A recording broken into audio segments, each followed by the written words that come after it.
Good morning. I am Dhanashree, Assistant Professor, Department of Biochemistry, KVR Government Degree College, Kurnool. Now I am going to give explanation on biomolecules, the biochemistry of the cells. So what is biochemistry? Biochemistry is the branch of science which deals about the chemistry of all living systems. In order to study about biochemistry, we need to have a knowledge about biomolecules. So all the biomolecules are nothing but organic molecules which are made up of carbon and hydrogen. So most of the cells consisting of these carbon based molecules, and all these are organic molecules, and each type of organic molecule will be having unique shapes. That shape determines the function of any organisms. And all these biomolecules are polymeric in nature. What are the polymers? Polymers are the larger molecules, and these are made up of a smaller molecules known as monomers. So biologists call the macromolecules. Why? Because they are larger in size, and these molecules in living systems that are made from thousands of smaller molecules or building blocks or units. So if you see here, all the organisms are made up of cells, and these cells are having so many biochemical components like water, inorganic ions, and especially about biomolecules like carbohydrates, lipids, proteins, and nucleic acids. So when you hear about carbohydrates, they are meant for energy requirements. The carbohydrates are mainly required as energy resources. In addition to energy, they are also useful for structural components. And another biomolecules, lipids, proteins, and nucleic acids. These four categories are the major biomolecules present in all living systems. Let's see one by one about these biomolecules. So here we can see the proteins, lipids, carbohydrates, and nucleic acids. The first we'll see about carbohydrates. So carbohydrates are a group of sugars that also known as glycans, and they are having a common basic structure CH2O taken N, and all the carbohydrates are ends with name ase. Some exceptionals are there, but so most of these sugars ending with this ase name only. So these carbohydrates are the polymers, are the macromolecules which are made up of smaller units known as monosaccharides. So here there are these carbohydrates are the most abundant organic molecules in the nature, and these are also referred as saccharides. And these carbohydrates are soluble in water, sweet in sugar, they are having sweet taste, and these are classified into different types like monosaccharides, which are the very simplest sugars with multiple OH groups. Based on the number of carbon atoms, the monosaccharides may be trioses, tetroses, pentoses, hexoses, and so on. And these monosaccharides based on functional groups, two types, either aldoses or ketoses.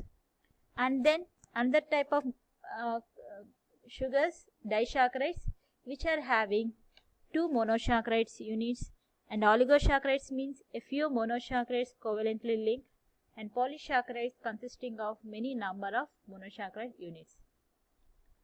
And here you can see the carbohydrates examples: the starch containing sugars, bread, potatoes, rice, pulses, and the sugars, natural sugars and free sugars, milk, sugar, biscuits, honey, etc. comes under these categories.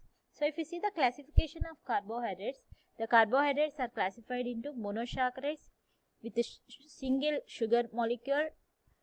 The best examples are glucose, fructose, galactose, and disaccharides, which are having two monosaccharide units linked by means of glycosidic linkages. And the best examples for disaccharides are sucrose, lactose, maltose. And oligosaccharides, 2 to 10 sugar molecules, that means 2 to 10 monosaccharides linked by means of glycosidic linkages, then they will be known as oligosaccharides. The examples raffinose and stachyose, and like this. And another type, polysaccharides. Polysaccharides are the sugars which are made up of many number of monosaccharide units, more than 10 to n number. And the examples for polysaccharides are starch, glycogen, and cellulose. So monosaccharides, which are known as simple sugars, which includes glucose, fructose, galactose, and they have the same chemical structures but different structural formulas, C6H12O6. And the examples here we can see glucose found in drinks, fructose in fruits, honey which is having glucose and fructose, like this. Then disaccharides, these are made up of two monosaccharide units.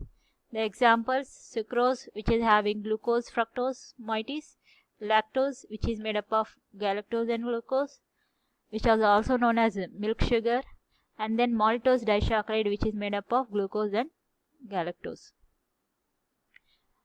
These are the commonly occurring disaccharides: sucrose, a table sugar; lactose, milk sugar; maltose, a grain sugar.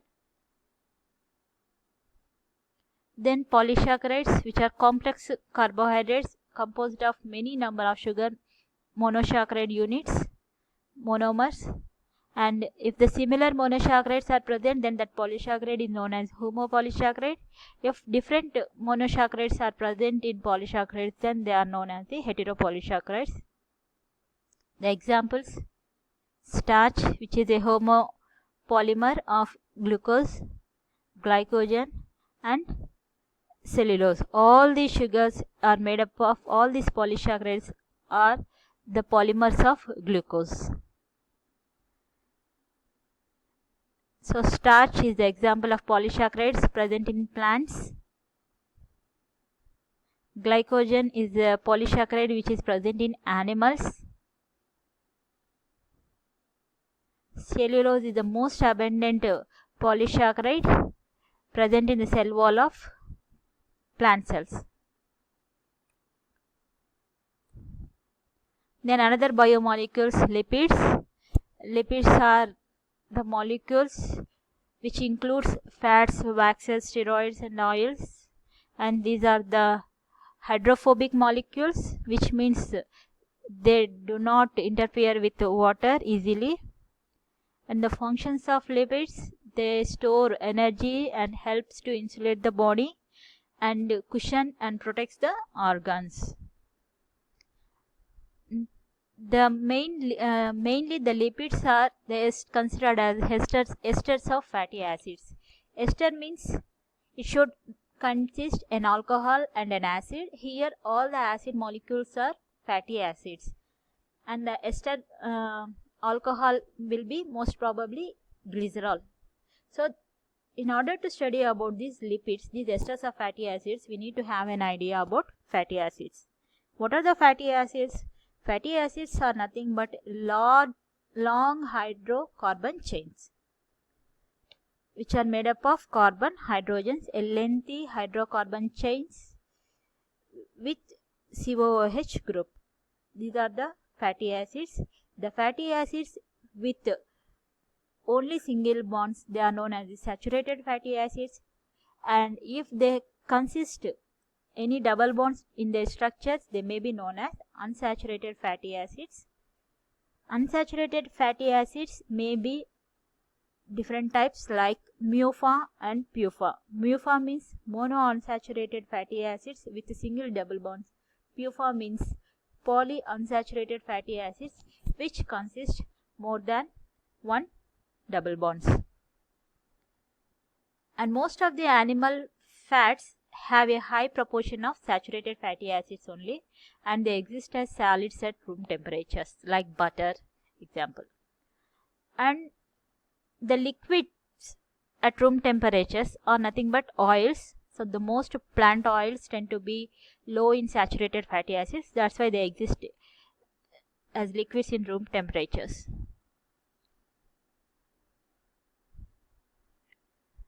So lipids, the very important components in cell membranes. So any cell membrane, that is a plasma membrane, made up of a lipid bilayer according to fluid mosaic model structure.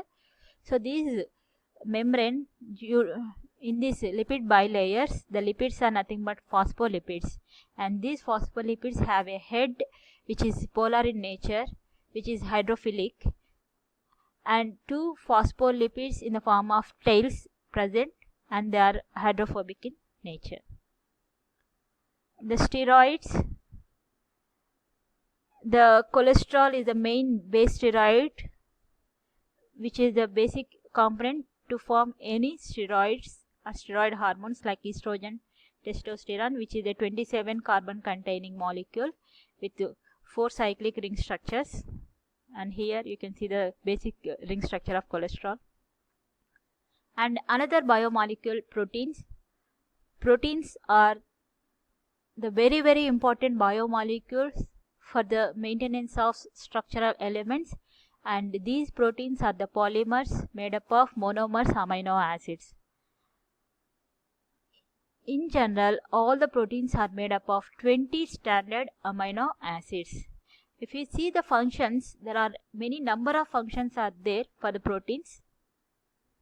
Like in structure, they are acting as enzymes, they are involving as hormones, they are involving in signaling procedures, they are acting as antibodies, and they are maintaining acid balance, and they are involving as channels and proton pumps, they are involving in transport functions. So proteins are very much essential to maintain the structures of and another functions of living systems. Different types of proteins are there: storage proteins, structural proteins, transport proteins, contractile proteins. And these are the 20 amino acids, standard amino acids, which differ with respect to their side chains. All amino acids are having 3 common groups: hydrogen, amino group, and carboxylic group surrounding to alpha carbon, which differ with their side chain only. The simplest amino acid is glycine, which is having hydrogen as a side chain. And when you come to the structure, each and every protein will be having different levels of structural organization. Primary structure, which explains about the sequence of amino acids; secondary structure, tertiary structure, and quaternary structure. Among all these structures, to exhibit quaternary structure, the protein should have more than one polypeptide chains, and these proteins have been classified into different types based on their structure, composition, and their functions. And the primary structure is very important in proteins, which decides the main function of that protein. If any sequence changes in primary structure, it leads to several complications. Like normal blood cells, if one amino acid change in 6th position from glutamate to valine, it leads to a sickle cell blood cell, which leads to a disorder known as sickle cell anemia. Then another biomolecule, nucleic acids, which are very important biomolecules which stores the genetic information required for the protein synthesis. And there are 2 types of nucleic acids, DNA and RNA, which locates inside the nucleus, and these are acidic in nature. Each nucleic acid is made up of it is a polymer made up of monomers known as nucleotide, each nucleotide consisting of nitrogen base, ribose sugar, and phosphate group. DNA will be having deoxyribose, RNA will be having ribose sugar. Bases are of 2 types, purines and pyrimidines. Purines are the double ring components, pyrimidines are the single ring components. Adenine guanines are the purines, cytosine, thymine, uracil are the pyrimidines. And the DNA is the double stranded structure, which was explained by Watson and Crick. And functions of the nucleotides are, they are involving energy, metabolism, and enzyme factor, signal transduction, like this.